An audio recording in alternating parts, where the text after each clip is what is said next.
I'll show you how we saved over $3,500 by pouring a stamped concrete fire pit patio ourselves, and you can too for around $600, despite having a few hiccups along the way.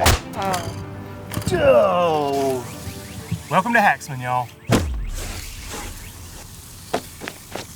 Since I already poured this fire pit a week ago, it complicates things just a little bit, but not too bad. I've just got to mark the center of the fire pit, and then I'm going to drive this fiberglass rod down in the center. If I had a piece of rebar, that would be even better, but I'll make do with this. I'm going to measure out 7.5 feet from the center because I want the entire diameter of this fire pit patio to be 15 feet. I just tied a wooden stake to the end of this string to mark out the original circle, and then I didn't have any marking paint, so 2 coats of Krylon should do the trick.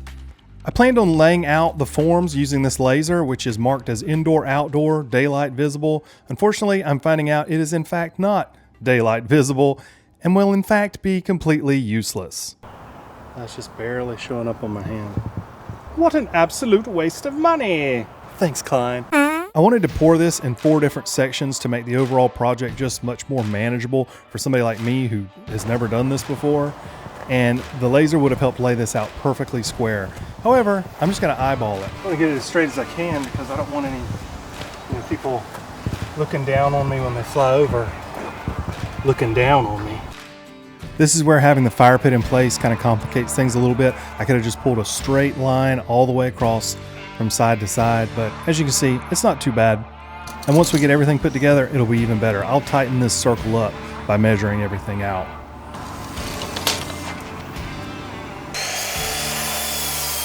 I'm cutting some 2x4s into 64.5-inch pieces, and I'm going to need 8 of those pieces.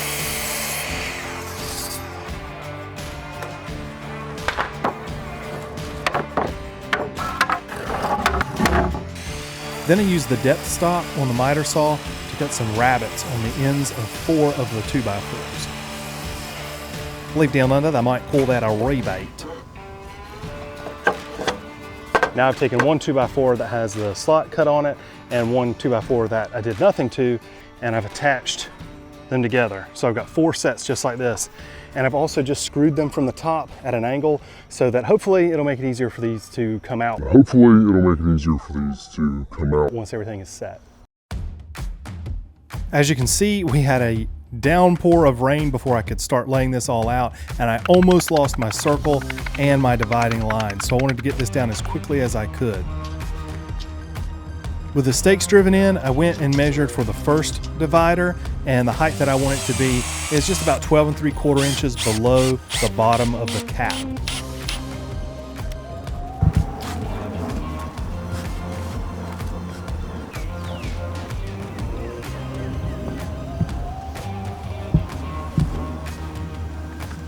I don't want this totally level. I want this to slope down just a hair to get the water to run off of it.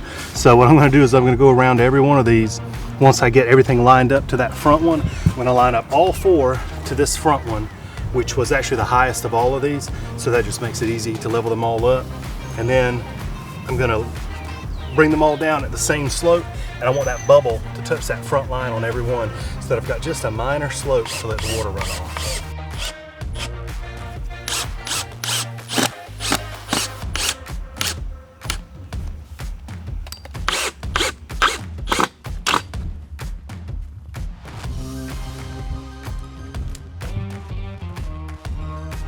So there's all different kinds of ways you could make sure that this is level. You could take a long board and put your level on top of it, or you could take a string level like this right here and run it across and verify that everything's level all the way around.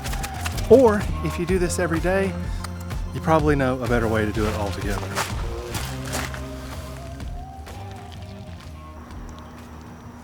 Good. I did a lot of research trying to figure out what the best thing to use was as far as material wise for the outer part of the form for the curve.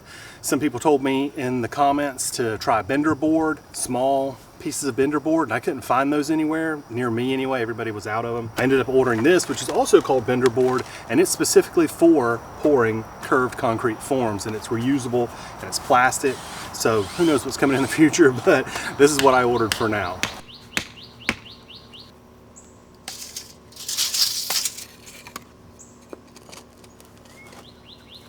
As I work my way around the perimeter of this circle, I'm just measuring that the inside is 64.5 inches from the fire pit to the inside of this plastic form. For the rebar, I went with fiberglass. I think this is 3/8 inch thick. And if you're wondering why I chose the fiberglass rebar as opposed to steel, well, it's because it's pink. And I was like, yes, girl, pink. Nothing says summer like pink. It's spring. Nothing says spring like pink.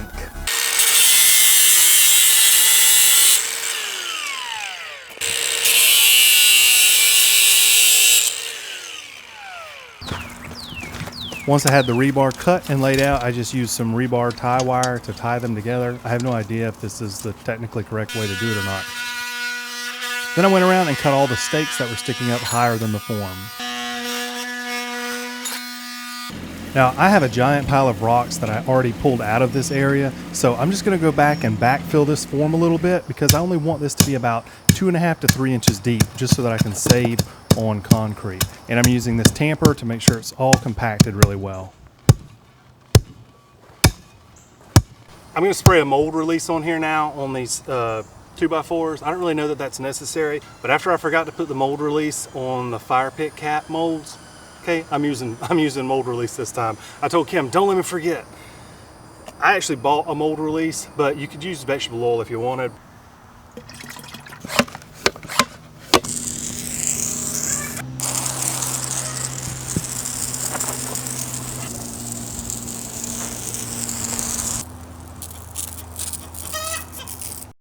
Nothing left to do now except for start pouring this concrete. Now, I'm using my mud mixer because I freaking love this thing, okay? And I've got the hopper on the top that I think lets me put 5 bags in, and I've got the extension on the front to get the mix out further. However, if you don't want to buy one of these, you can rent these for like $95 a day. You can also use one of those small electric mixers if you want. You can actually buy those for like 150 bucks. Or you could go straight up old school and mix it in a wheelbarrow, which is what I used to do.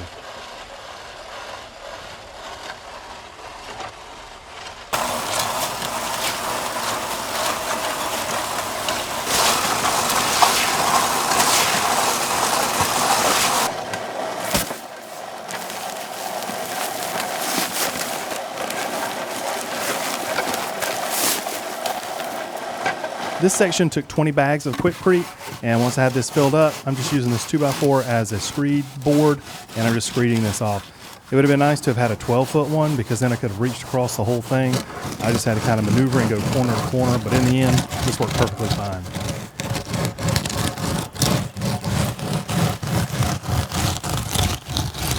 Now I'm just using my hand trowel to smooth things off as best I can.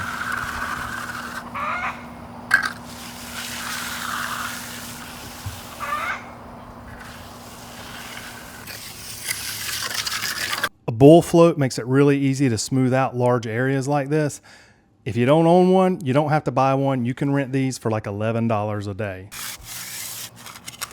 Now I'm just using a concrete edger to round over the top edge of the concrete.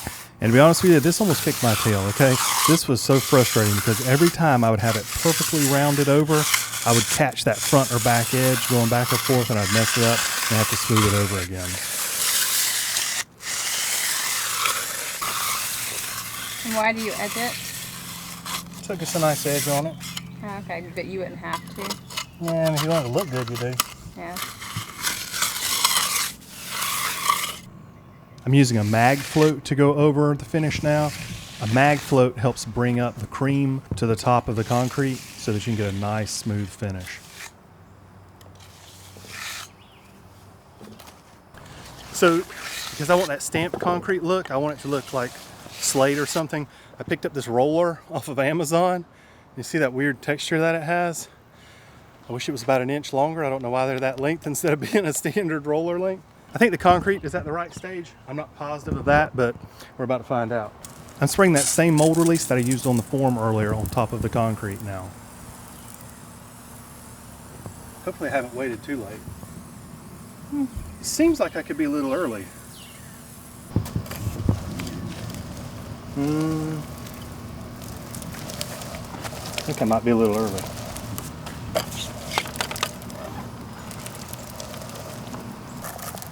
Oh, I went off the thing. Oh, oh. Oh!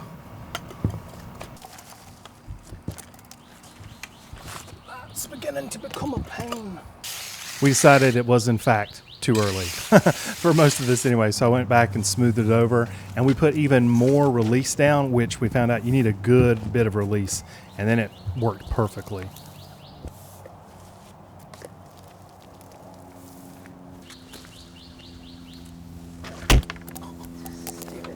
Stupid!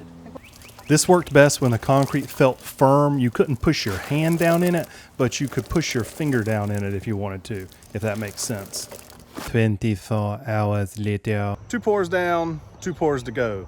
The weather forecast for today is rain this afternoon. Should I risk it?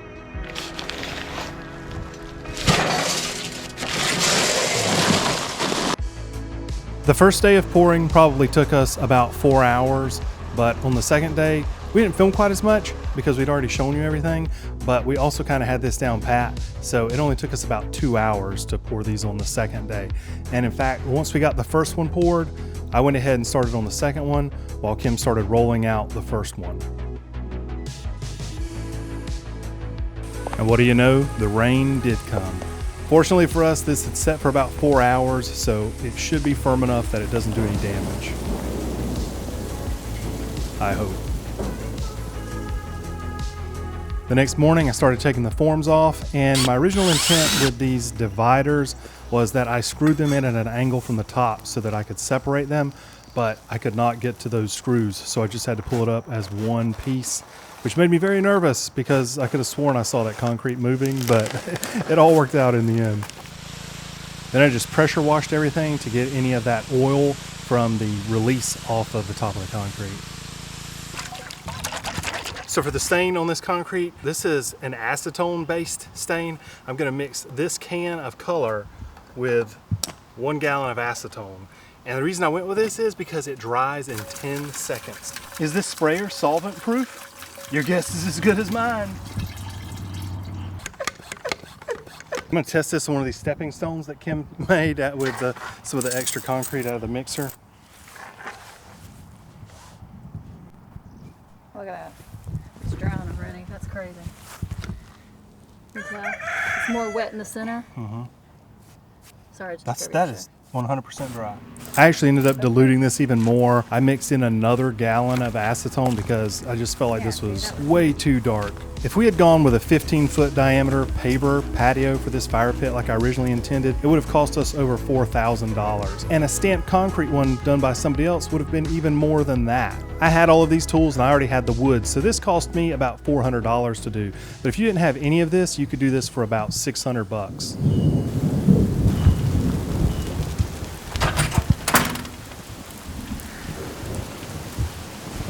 I left him out there.